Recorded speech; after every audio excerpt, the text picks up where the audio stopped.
The advancement of the spirit lies in the augmentation of Agni, or your fiery energy, and the ability to overcome obstacles even greater than those faced before. Obstacles are given in accordance with the strength of the spirit, and their growth indicates the growth of the spirit. Well-being and a quiet and peaceful existence are the death of the spirit. Even diseases are given for overcoming. The first step is to overcome the disease in spirit, that is, such a state of consciousness when the spirit is not broken by the disease, does not submit to it, and does not lose its vigor, balance, and self-control. The second step is the body's struggle with the disease, when the will stands up to protect the physical shell, strengthening the protective network and applying all methods acquired through experience to counteract the disease.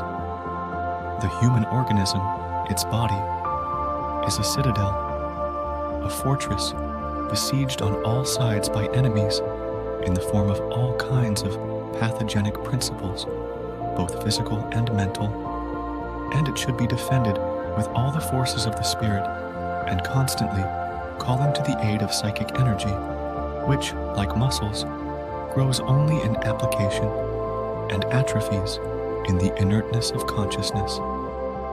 The worm of doubt is a very revealing symbol. It is the worm that is like the bacillus, decomposing psychic energy, and even affects the composition of the blood. Someday, scientists will show the mental and physical peculiarity of a person who has fallen into doubt.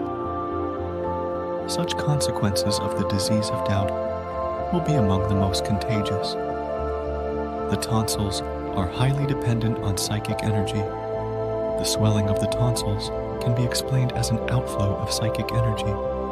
The weaker the influx of psychic energy, the more the tonsils swell, for physical development is asserted without control.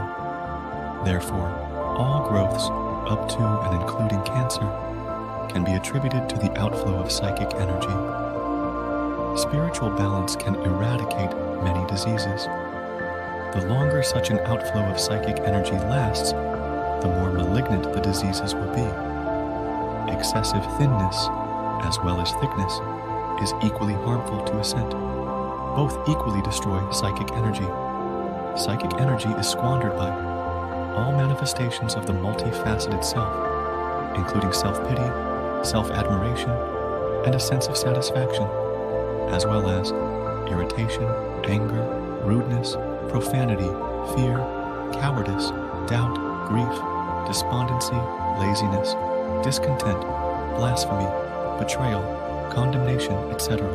Psychic energy is accumulated by, first, awareness of psychic energy, second, awareness of the God as the only way to accumulate psychic energy, and also love for God, striving for service, goodwill, gratitude, striving for the highest achievements, admiration for the beautiful, understanding of true art, tension of the power of the spirit, tension of forces, overcoming obstacles, nourishment with prana, communication with plants, a state of balance, enthusiasm, thoughts about the meaning of psychic energy, mental and physical work, constant, rhythmic, conscious, joyful. Healthy sleep within the range of 6 to 8 hours in the city is not only useful, but absolutely necessary. Sleepiness is harmful in people who are lazy by nature and do not strain their thinking much, for it can turn into a chronic state for them. Such a person is especially easily susceptible to all kinds of infections, and in case of a dangerous disease, does not have the strength to fight it, for his psychic energy without exercise is in an embryonic state.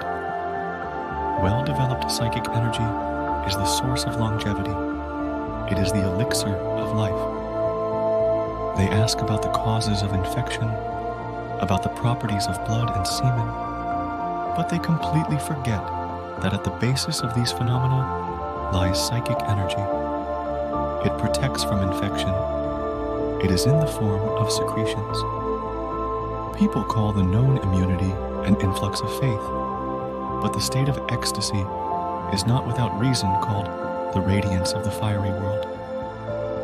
It is this radiance that protects a person from infection. It cleanses secretions.